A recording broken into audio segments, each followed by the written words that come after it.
Here's where it all began. The first collectible. Back then, we had no idea of how many of them we'd find. Sure, it said 6 right there on the screen, but how could we know for certain? We were so innocent. We'll never be like that again, Stanley.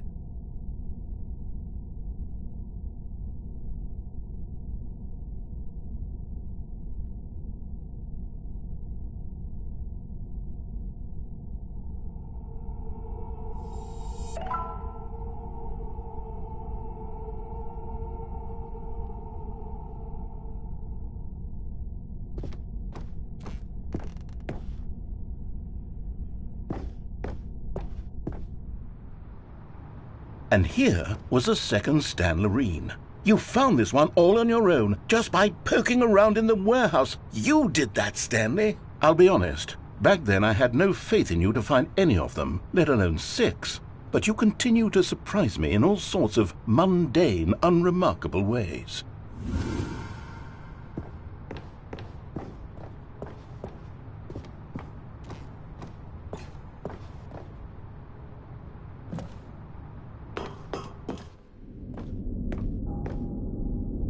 Okay, let's do a little quiz. Which of these rooms was the room you found your third mini Stan? Can you remember?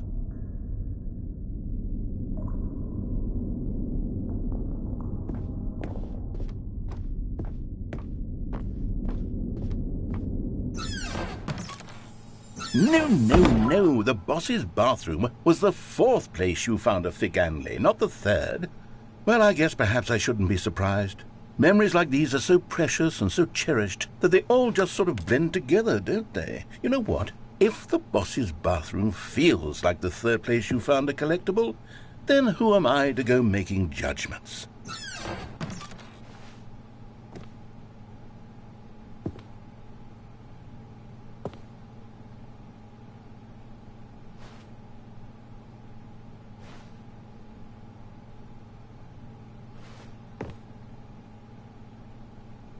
Let's see, what came next? Oh yes, we found a Figley in this pink room. Oh well, I can't actually say I remember being in this room, but it's here in the memory zone, so it must have happened.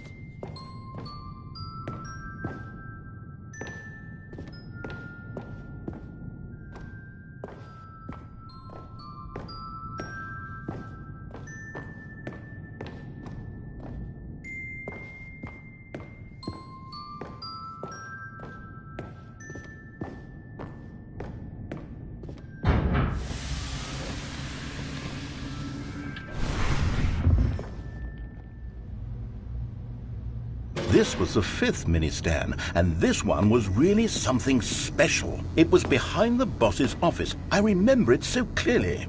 In fact, because this one is particularly special to me, I made a little video to commemorate the occasion. Enjoy.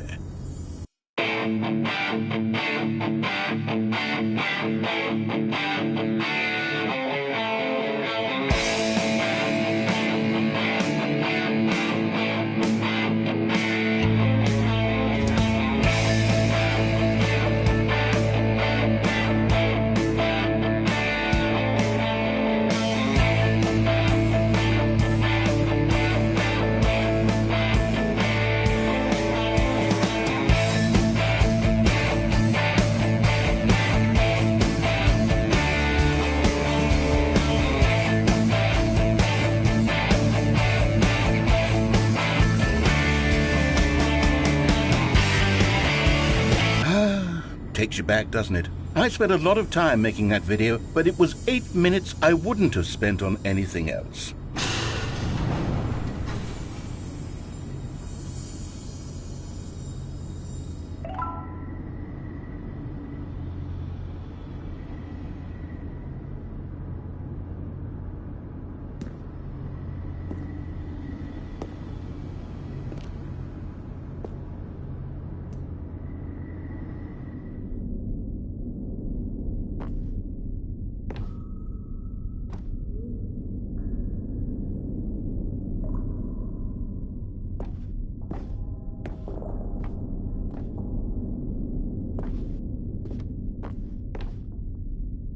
And then, Stanley, then we came to the last collectible, the final figurine, right here by the red and blue doors. This memory is the most distinct and clear in my mind, perhaps because it was the one that happened more recently than all the others. Who can truly say how the mind works? All I know is that this is the moment where you picked up a Figley and I thought to myself, yes, that's all of them. They're all collected. It was a moment unlike any other. Except for the other moments picking up figurines, which it was exactly like.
And then there was no more, because we've caught up to the present moment. Nothing left to do but move onward into the future. Goodbye, Memory Zone.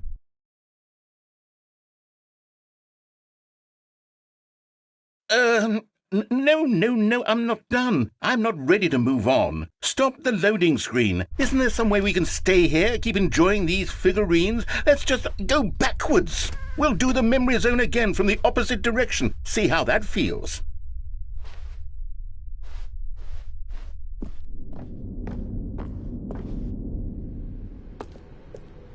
Okay, yes, the room with the red and blue doors. I remember this. I must say, of all the figurines we looked at in our initial tour of the Memory Zone, this one is the most distinct and clear in my mind. Let's keep going, I want more.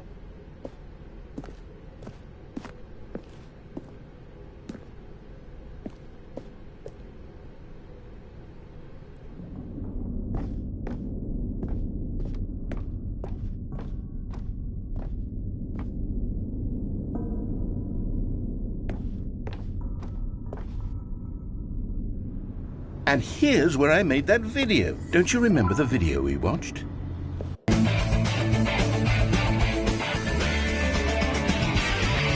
Yes, I love that video.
Still don't remember the pink room, Stanley. Still no memory of this one. Good room, though. A solid room.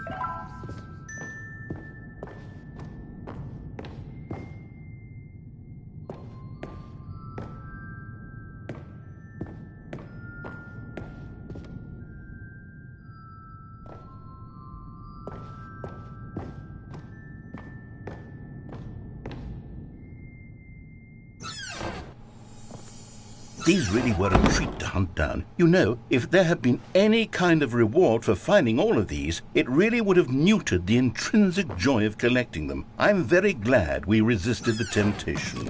Next one.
This was our second Figley. Don't you remember? Yes, I remember it too.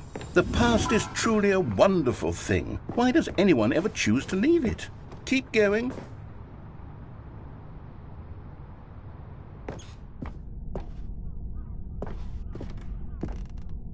This is it, the very first one we found in the exhibit where I introduced you to the figlarines. Oh, I want more memories, Stanley. I want to keep going. What else is there? What came before this?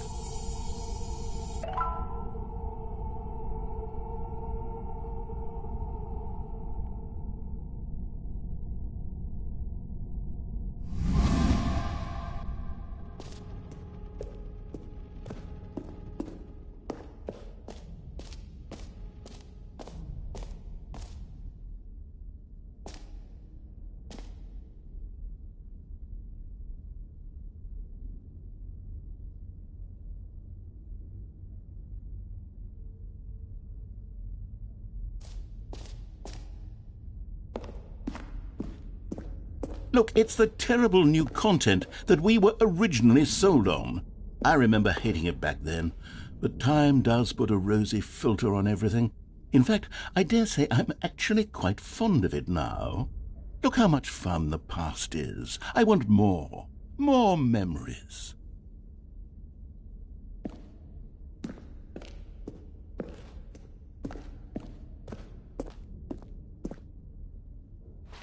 Oh, yes, the two doors. Who could have forgotten that? A classic memory, this one. And before everything else, there was your office. Is there anything else? Was there something that came before your office? There's something I feel I can remember. I can remember. Yes. I'm remembering something now. I remember before this whole story got started. Back then I was different. I used to make big decisions. I was passionate. I was skeptical. I weighed each decision with profound thoughtfulness. And then somewhere along the way I stopped making decisions. I became lazy, and I came up with a character named Stanley to do my thinking for me. He would make the decisions. He would decide which way to go. I would cheer him on as he collected figurines for no reason. Why did I invent Stanley? Was I lonely? Yes, perhaps that's it. Perhaps I needed to imagine I had companionship. And Stanley really did make for a wonderful companion, even if he was a fiction. But I suppose it's grown old. I want to think for myself again. I want to go back to how it used to be. Yes, I can be on my own again. I can do it. I'll be stronger this time. I'll take care of myself. I don't need Stanley anymore. Oh, but he truly was so much fun to play with. You know what? Since we're in the memory zone, how about one more good memory? Let's go back just once and give Stanley one more run of the office, and then I'll retire him for good. I did enjoy telling his story so very much. Okay, here we go. This is the story of a man named Stanley.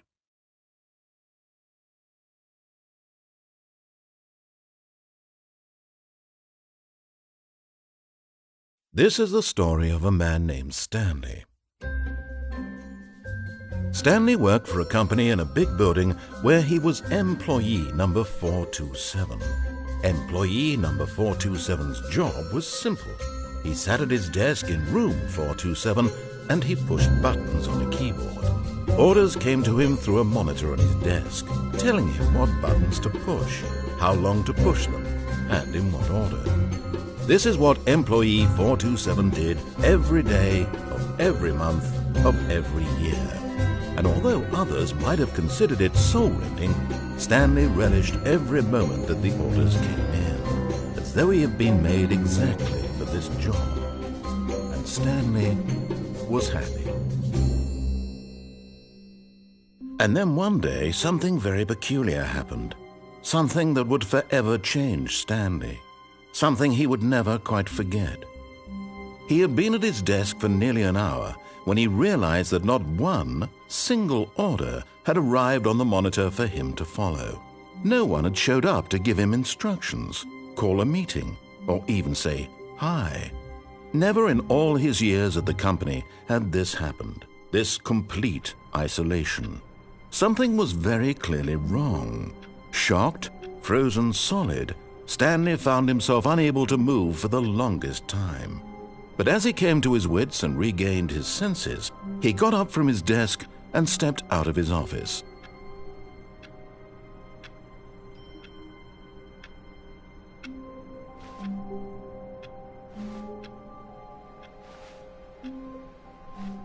All of his co-workers were gone. What could it mean? Stanley decided to go to the meeting room. Perhaps he had simply missed a memo. No matter how hard Stanley looked, he couldn't find a trace of his co-workers.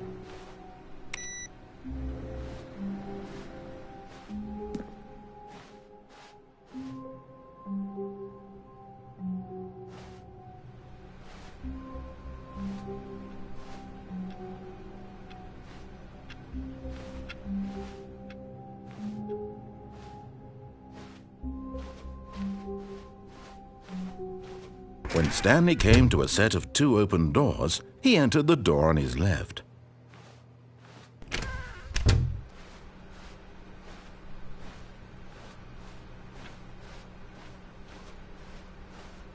Yet there was not a single person here either. Feeling a wave of disbelief, Stanley decided to go up to his boss's office, hoping he might find an answer there. Coming to a staircase, Stanley walked upstairs to his boss's office.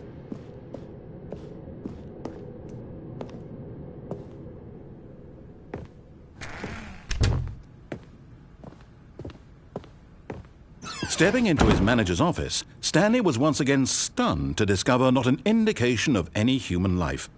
Shocked, unraveled, Stanley wondered in disbelief who orchestrated this, what dark secret was being held from him. What he could not have known was that the keypad behind the boss's desk guarded the terrible truth that his boss had been keeping from him. And so the boss had assigned it an extra secret PIN number, 2845. But of course, Stanley couldn't possibly have known this.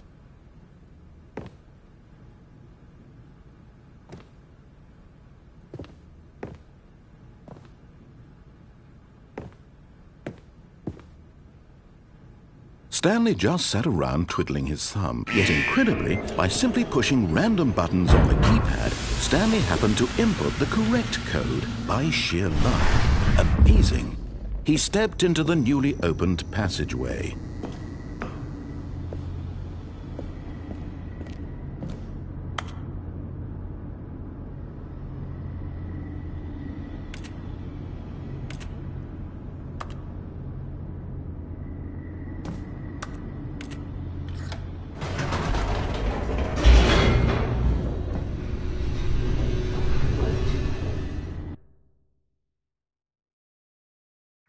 Descending deeper into the building, Stanley realized he felt a bit peculiar.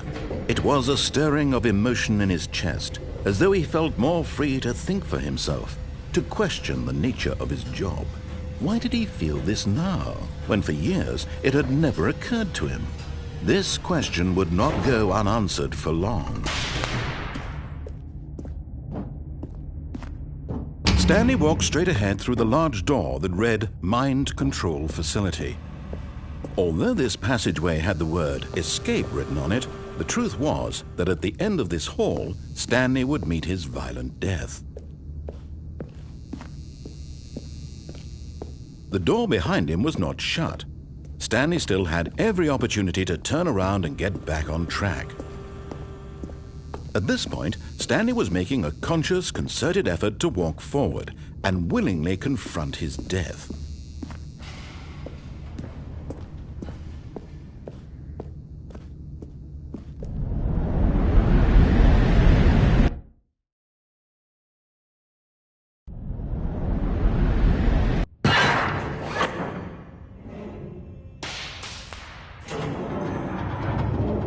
As the machine whirred into motion and Stanley was inched closer and closer to his demise, he reflected that his life had been of no consequence whatsoever. Stanley can't see the bigger picture. He doesn't know the real story, trapped forever in his narrow vision of what this world is. Perhaps his death was of no great loss, like plucking the eyeballs from a blind man.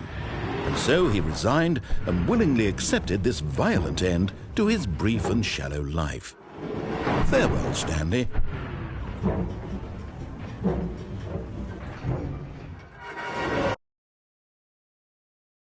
"Farewell, Stanley," cried the narrator, as Stanley was led helplessly into the enormous metal jaws. In a single visceral instant, Stanley was obliterated as the machine crushed every bone in his body, killing him instantly.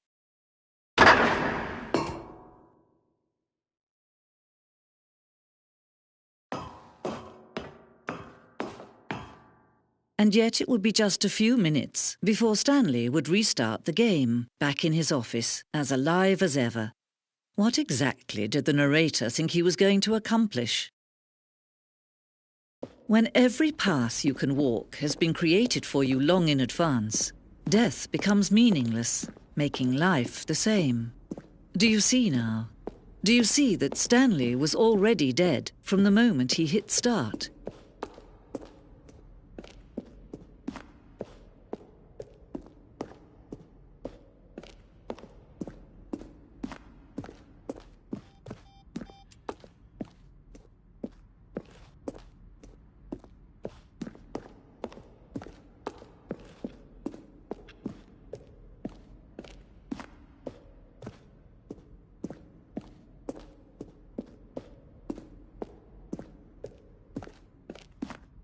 When Stanley came to the lift, he traveled upward to the power source at the top of the facility. Stanley pushed the big red button.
Oh, look at these two. How they wish to destroy one another.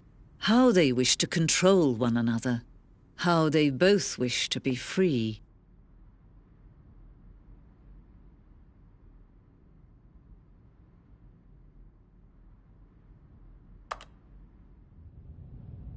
Can you see?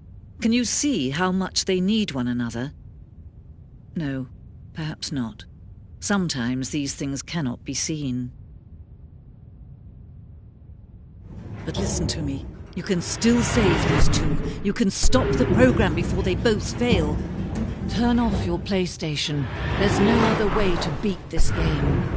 As long as you move forward, you'll be walking someone else's path. Stop now and it'll be your only true choice. Whatever you do, choose it. Don't let time choose for you. Don't let...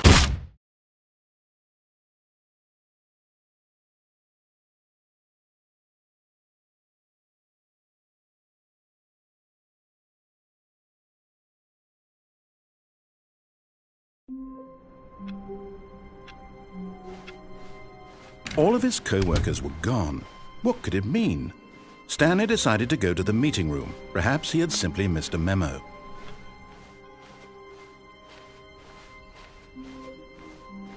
When Stanley came to a set of two open doors, this was not the correct way to the meeting room, and Stanley knew it perfectly well. Perhaps he wanted to stop by the employee lounge first, just to admire it. Ah, yes, truly a room worth admiring. But eager to get back to business, Stanley took the first open door on his left. Stanley was so bad at following directions, it's incredible he wasn't fired years ago. Look, Stanley, I think perhaps we've gotten off on the wrong foot here. I'm not your enemy, really, I'm not. I realize that investing your trust in someone else can be difficult, but the fact is that the story has been about nothing but you all this time. There's someone you've been neglecting, Stanley. Someone you've forgotten about. Please, stop trying to make every decision by yourself. Now, I'm not asking for me, I'm asking for her. This is it, Stanley. Your chance to redeem yourself, to put your work aside, to let her back into your life. She's been waiting. That's her, Stanley. You need to be the one to do.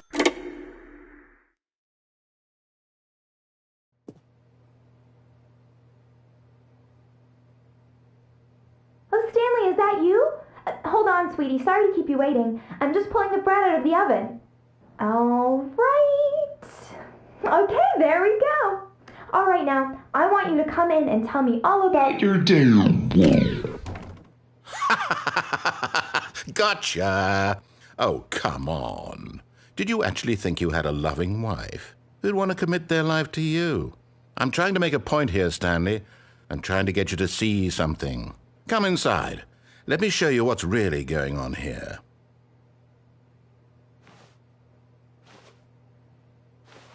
Sorry, but you're in my story now.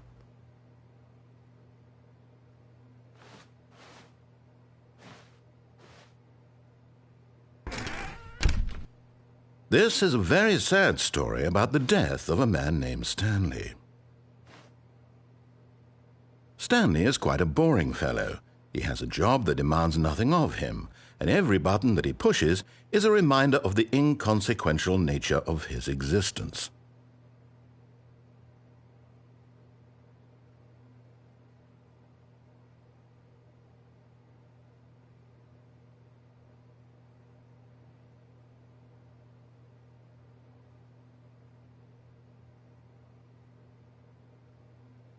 Look at him there, pushing buttons, doing exactly what he's told to do. Now he's pushing a button. Now he's eating lunch. Now he's going home. Now he's coming back to work. One might even feel sorry for him, except that he's chosen this life. But in his mind, in his mind he can go on fantastic adventures. From behind his desk, Stanley dreamed of wild expeditions into the unknown, fantastic discoveries of new lands. It was wonderful, and each day that he returned to work was a reminder that none of it would ever happen to him. And so he began to fantasize about his own job. First, he imagined that one day while at work, he stepped up from his desk to realize that all of his co-workers, his boss, everyone in the building had suddenly vanished off the face of the earth. The thought excited him terribly.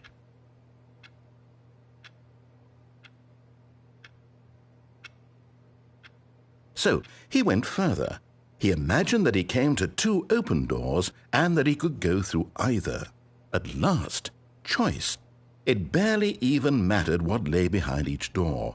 The mere thought that his decisions would mean something was almost too wonderful to behold.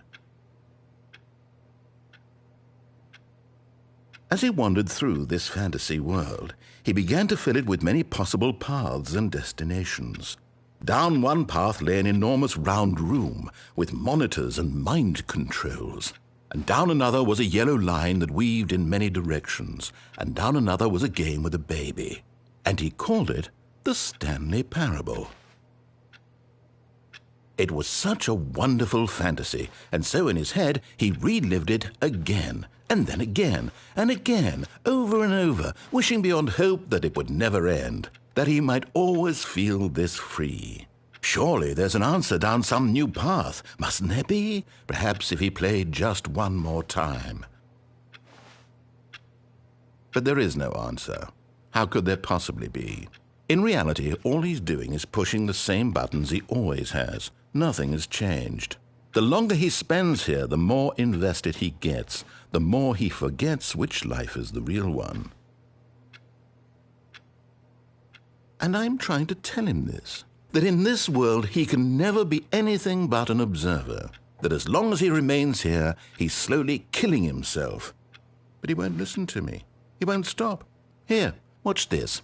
Stanley, the next time the screen asks you to push a button, do not do it. You see? Can he just not hear me?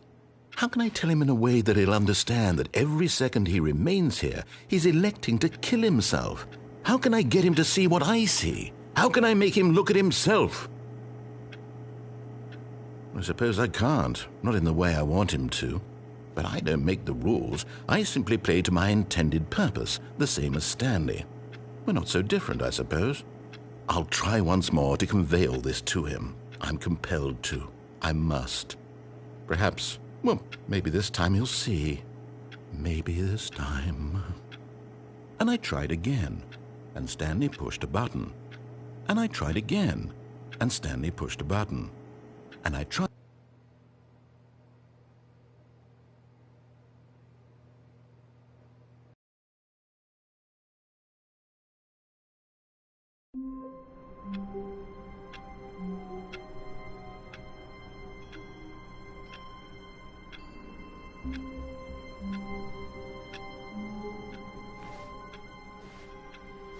All of his co-workers were gone.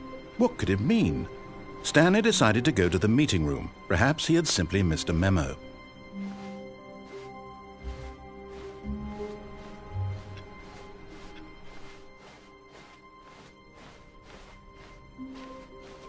When Stanley came to a set of 2 open doors, he entered the door on his left.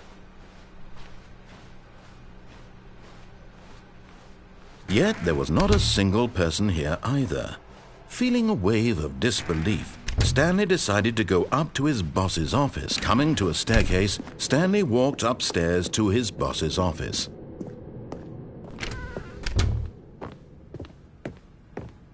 Stepping into his manager's office, Stanley was once again stunned to discover not an indication of any human life.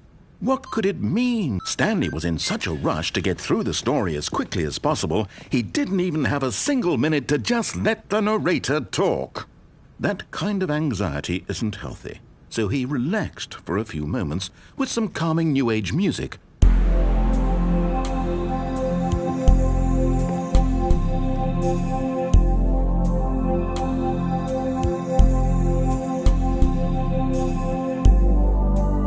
Feeling soothed and rejuvenated, Stanley calmly walked forward into the opened passageway.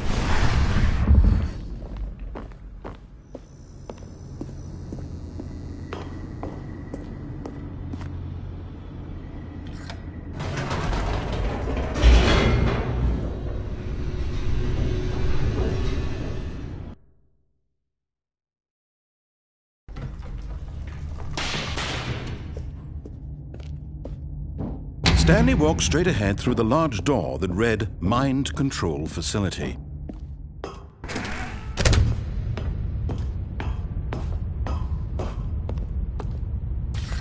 The lights rose on an enormous room packed with television screens. What horrible secret did this place hold? Stanley thought to himself. Did he have the strength to find out?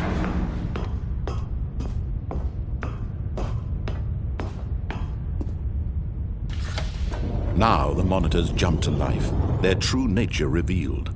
Each bore the number of an employee in the building, Stanley's co-workers. The lives of so many individuals reduced to images on a screen, and Stanley, one of them, eternally monitored in this place where freedom meant nothing.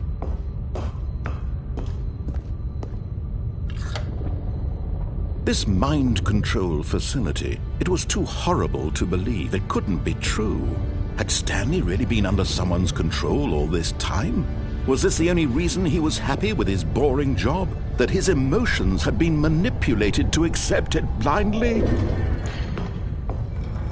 No, he refused to believe it. He couldn't accept it. His own life in someone else's control? Never! It was unthinkable, wasn't it? Was it even possible? Had he truly spent his entire life utterly blind to the world? But here was the proof. The heart of the operation. Controls labeled with emotions. Happy, or sad, or content. Walking, eating, working. All of it monitored and commanded from this very place. And as the cold reality of his past began to sink in, Stanley decided that this machinery would never again